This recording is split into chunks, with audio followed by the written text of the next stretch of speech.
कल 4 की इच्छा करते हैं, 4 आ जाते हैं तो 8 की, ये इच्छा करना बुरा नहीं है।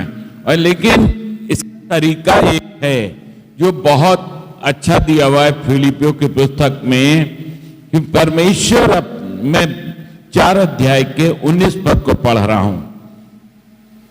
मेरा परमेश्वर अपने धन के अनुसार महिमा सहित प्रभु यीशु के नाम में तुम्हारी हर घटी को पूरा करेगा। एक बात बता रहा है परमेश्वर कि यहां पे कि परमेश्वर अपने धन, जितना वैभव, जितना धन आप इस ब्रह्मांड में देख रहे हैं, जितना भी आप सब कुछ देख रहे हैं, वो किसका है? परमेश्वर का है। यहां पे लिखा है परमेश्वर अपने धन के अनुसार महिमा सहित यीशु के नाम में तुम्हारी घटी कमी पूरी करेगा। और परमेश्वर का एक वादा है, परमेश्वर कहता है कि किसी बात की चिंता ना करो। क्या खाएंगे, क्या पिएंगे, कहां रहेंगे, क्या पहनेंगे, क्योंकि आप चिंता करके अपने सर का एक बाल भी नहीं बढ़ा सकते, न घटा सकते हो, न काला कर सकते हो, न सफेद कर सकते हो। उन चिड़ियों से सीखो जो ना तो बोती हैं और ना काटती हैं, फिर भी परमेश्वर उन्हें भूखा नहीं सोने देता। क्या तुम्हारा मूल्य उन चिड़ियों से ज्यादा नहीं है? है ना? आपका मूल्य जो है उन चिड़ियों से ज्यादा है। और आप जो हैं परमेश्वर के हाथ की बनाई हुई एक कृति हैं। सृष्टि में परमेश्वर ने सब कुछ अपने वचन के द्वारा बनाया। उसने कहा सूर्य बन जाए, चंद्रमा बन जाए, तारे बन जाए, धरती बन जाए, आकाश बन जाए, और सब कुछ उसने पैदा किया। कैसे? केवल वचन के द्वारा। लेकिन हम और आपको लिखा है परमेश्वर ने जमीन की मिट्टी से हमारी और आपकी रचना की। और कैसी रचना की है? उसने अपने स्वरूप में बनाया। जैसा वो दिखता है वैसे ही हम भी दिखते हैं। मत आप काले हैं तो कोई बात नहीं, गोरे हैं तो कोई बात नहीं, नाटे हैं तो कोई बात नहीं, ऊंचे हैं तो कोई बात नहीं। परमेश्वर का अस्क आपके अंदर है, परमेश्वर का आत्मा आपके अंदर है। जब हम यीशु को ग्रहण करते हैं तो हमें अधिकार मिल जाता है। और परमेश्वर यह फरमा रहे हैं कि परमेश्वर अपनी महिमा धन के अनुसार जो मसीह यीशु में है तुम्हारी हर घटी पूरी करेगा। हम चिंतामय हो जाते हैं, ये कैसे होगा, वो कैसे होगा, बच्चों को फीस देनी है, मकान का किराया देना है। लेकिन परमेश्वर का वचन बतला रहा है किसी बात की चिंता ना करो। परमेश्वर अपने महिमा धन के अनुसार यीशु मसीह के नाम से अगर मांगोगे तो हर आवश्यकता को पूर्ण करेगा। क्योंकि परमेश्वर हमारा भला है। वो कहता है कि यदि तुम बुरे होके अपने बच्चों को अच्छी वस्तुएं देना जानते हो तो मैं तुम्हारा स्वर्गीय पिता तुम्हें अच्छी वस्तुएं क्यों ना दूंगा। सत्य यही है ना। जब हमारा बच्चा मांगता है, मैं एक वीडियो देख रहा था, उसमें एक बच्चा कह रहा था कि मैं अपनी मां से अगर कुछ मांगता हूं, कहता हूं 1 रोटी बना देना, वो 2 बना के लाती है।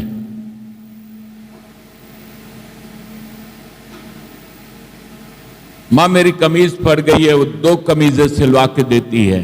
हमारे परमेश्वर, जब मां एक ऐसी शक्ति है जो हमारी आवश्यकताओं को पूर्ण कर रही है, तो वो तो सर्वशक्तिमान परमेश्वर है।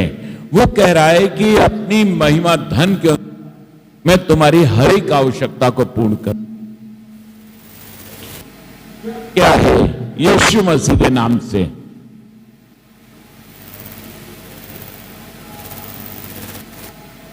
सब चीजों की चिंता लोग करते हैं। क्या खाएंगे, क्या पिएंगे। लिखा है अन्य जातियां इन बातों की चिंता करते हैं। आप एक बार यीशु के हाथ में छोड़ के तो देखो। जब मैंने काम छोड़ा, मैं कॉन्ट्रैक्टर था और आपने देखा होगा कैरियर कॉन्वेंट हॉस्पिटल, ये मैं बना रहा था। मेरे पास करोड़ों रुपए का काम था, लेकिन मेरे परमेश्वर ने कहा ये काम छोड़ दो। दो काम एक साथ नहीं हो सकते, या तो पैसा कमा लो या परमेश्वर को प्रसन्न कर लो। मैंने छोड़ दिया, लेकिन छोड़ने से पहले मैंने उस पापा से एक सवाल किया, पापा मेरी आवश्यकताएं कैसे पूर्ण होंगी? उसने मुझसे कहा कि अपनी महिमा धन के अनुसार मैं तुम्हारी हर एक आवश्यकता, न तो भूखा रहेगा, न तो नंगा रहेगा, न तो टूटी गाड़ियों पर घूमेगा। तेरे भंडार उमड़ते रहेंगे। क्या करना है हमें? परमेश्वर पे विश्वास करना है। और जब हम विश्वास कर लेंगे तो परमेश्वर की बातों को मानेंगे। और जब हम मानेंगे तो हमारा स्वर्गीय पिता निर्बल पत्थर की मूर्ति नहीं है, मिट्टी का लूंदा नहीं है। हमारा परमेश्वर जीवित है और वो हमारी हर एक आवश्यकता को अपने स्वर्गीय भंडार से पूरा करने की बातचीत कर रहा है। लेकिन एक शर्त है, लिखा है तुमने बहुतों से बहुत कुछ मांगा लेकिन नहीं पाया। अब यीशु के नाम से मांग के देखो, मैं तुम्हारी आवश्यकताओं को पूर्ण करूंगा।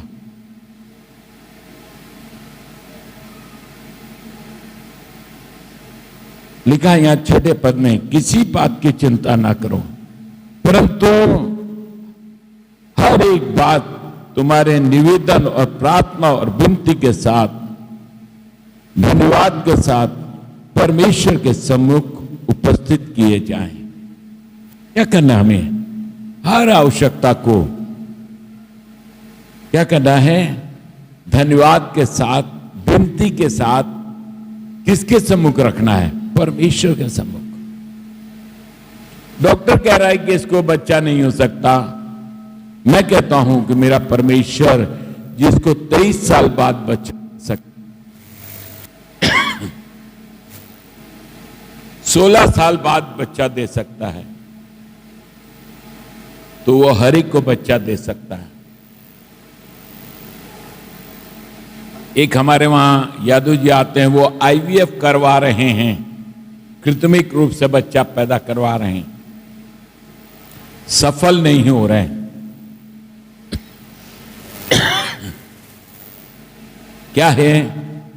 बच्चा देना डॉक्टर का काम नहीं है, बच्चा देना परमेश्वर का काम है। वो कह रहा है कि विनती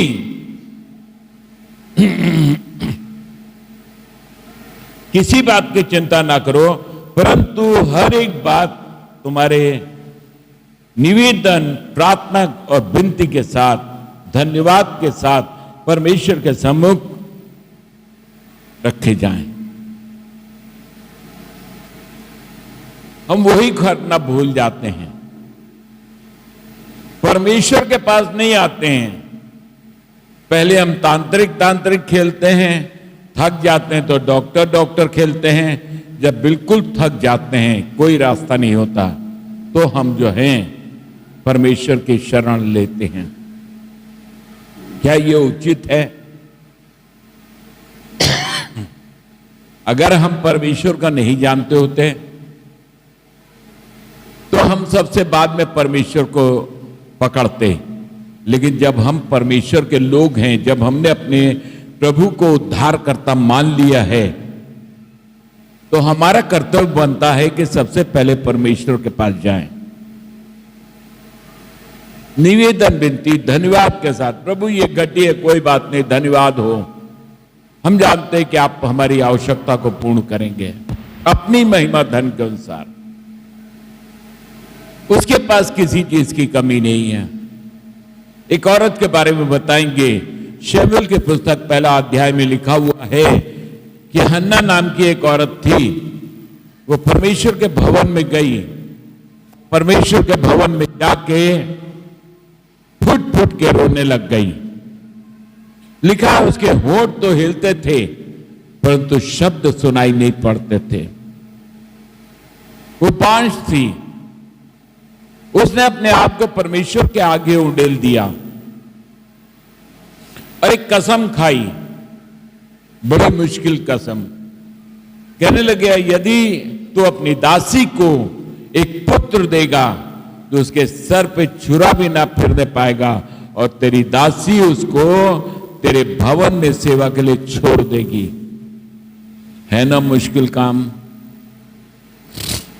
जैसे मैं यहां का सेवक हूं, मैं समझ नहीं पाता कि आप क्या प्रार्थना कर रहे हो, क्या बड़बड़ा रहे हो, क्या बोल रहे हो। वैसे वहां का सेवक था एली। सेवक समझा कि ये सुबेरे सुबेरे दारू पी के यहां पे आ गई है, क्योंकि उसके होंठ हिल रहे थे लेकिन आवाज सुनाई नहीं पड़ रही थी। जब उस सेवक ने उसे पूछा तो उसने कहा मुझे ओछी स्त्री मत जान। तब सेवक ने कहा, उसकी बात को सुना और कहा कुशल से चली जा और इस वसंत ऋतु में तो अपनी छाती से एक बच्चे को दूध पिला रही होगी। हालेलुया। हमारे पास परमेश्वर है, हमें जाना कहां? हमें जाना है अपने परमेश्वर के पास।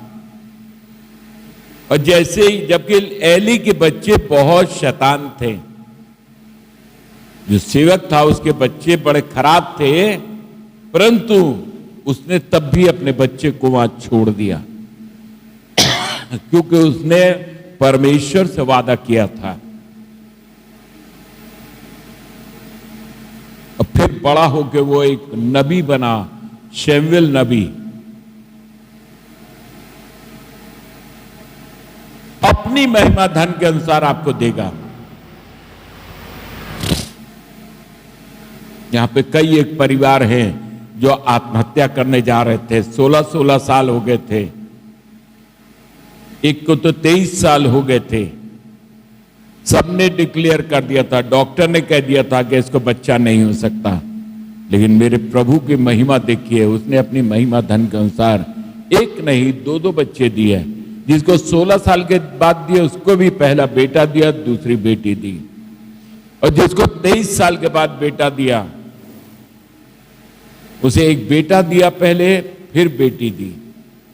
बस एक बात की मैं उनकी तारीफ करता हूं कि वो जो हैं जब से प्रभु में आए उन्होंने नागा नहीं किया, लगे रहे। विश्वास, क्योंकि वो सब जगह से निराश हो गए थे और उन्होंने परमेश्वर के दर पे आके पकड़ लिया परमेश्वर को। बच्चा होगा या नहीं होगा ये परमेश्वर की इच्छा है, लेकिन मैं तेरा पैर नहीं दूंगा जब तक कि मुझे तू संतान नहीं दे देगा। आज उनके 2-2 बच्चे हैं और बड़े बेटे का नाम मैंने और भाभी जी ने वरदान रखा है, क्योंकि वो सचमुच परमेश्वर का वरदान है। ये जो छोटा बच्चा लेके बैठी हुई है बेटी, अभी लेके आई है, इसका बच्चा मर गया था। आप विश्वास करोगे, इसने अधूरी गवाही दी है। बच्चा मर गया था और इसके घर वाले पहले तांत्रिक के पास ले गए, फिर डॉक्टर के पास ले गए। जब सब जगह से जवाब हो गया तो नीलम की ये बहन लगती है, नीलम ने मुझे फोन किया और यहां से प्रार्थना किया, बच्चा आपके सामने है। मरे हुए बच्चे में परमेश्वर ने जान डाल दी। पहले हम तांत्रिक को याद करते हैं, बाबा कुछ करो, फिर हम कहते हैं डॉक्टर कुछ करो। बाद में जब हार जाते हैं सब जवाब दे देते हैं कि इस बच्चे में जान नहीं है। तो ऐसी ऐसी मेरी बेटियां हैं जो विश्वास में दृढ़ हैं। इन्होंने कहा मैं भैया जी को फोन लगाती हूं। ये कहां थी? अपने ससुराल में। मैं कहां था? यहां पे प्रार्थना किए यहां से, और इसका बच्चा आज आपके सामने जीवित है। महिमा धन के अनुसार परमेश्वर देगा। अरे तुम्हारा विश्वास अधूरा ना ठहरे। उस बेटी का विश्वास नहीं था, इस बेटी का विश्वास था। मरा हुआ बच्चा जीवित हो गया आपके सामने। हमें करना क्या है? अपने परमेश्वर पे भरोसा रखना है। कैसा भरोसा? बच्चा जिएगा नहीं जिएगा, मरेगा कुछ होगा, है? बच्चा होगा या नहीं होगा, ये वीरेंद्र सिंह के हाथ में नहीं है, सेवक के हाथ में नहीं है।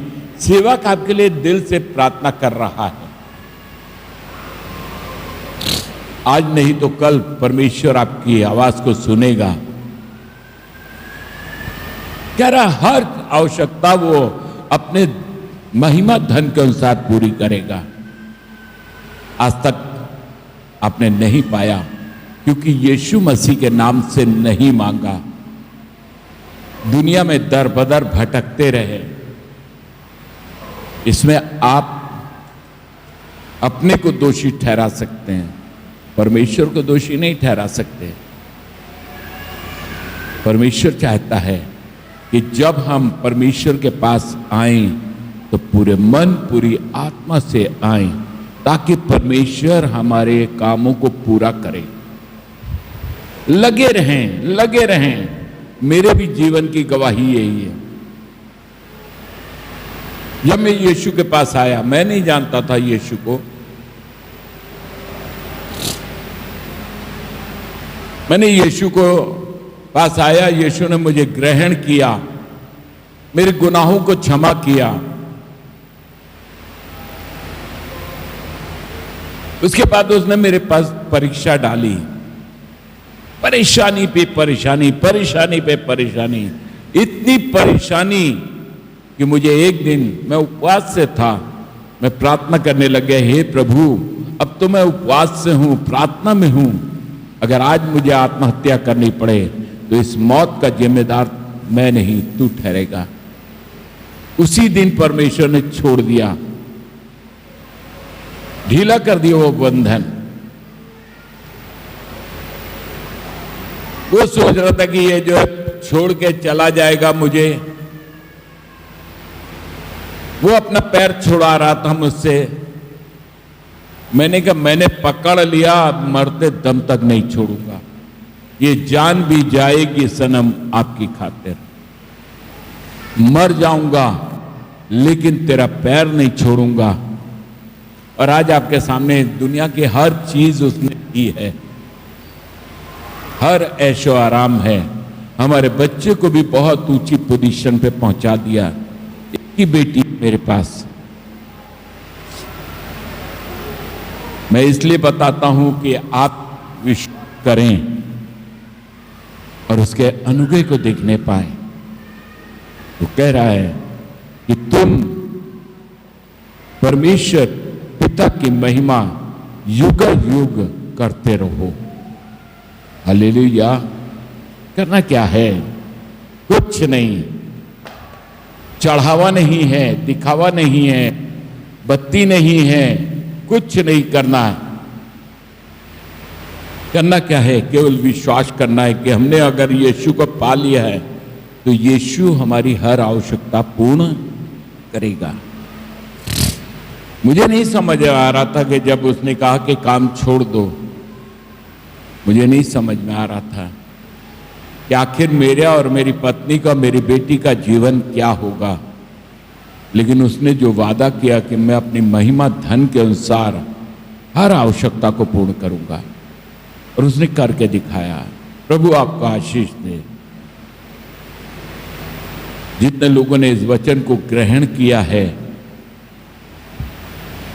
उनसे मैं कह रहा हूं कि अपने बाएं हाथ को छाती पे रखें और दाहिना स्वर की तरफ उठाएं।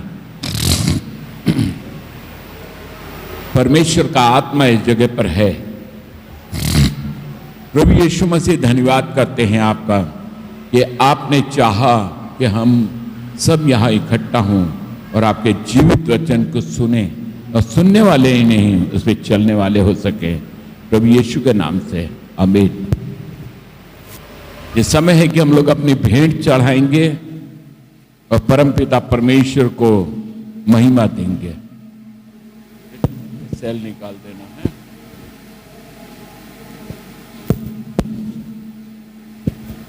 मैं चिराग हूँ यीशु नाम का, जलता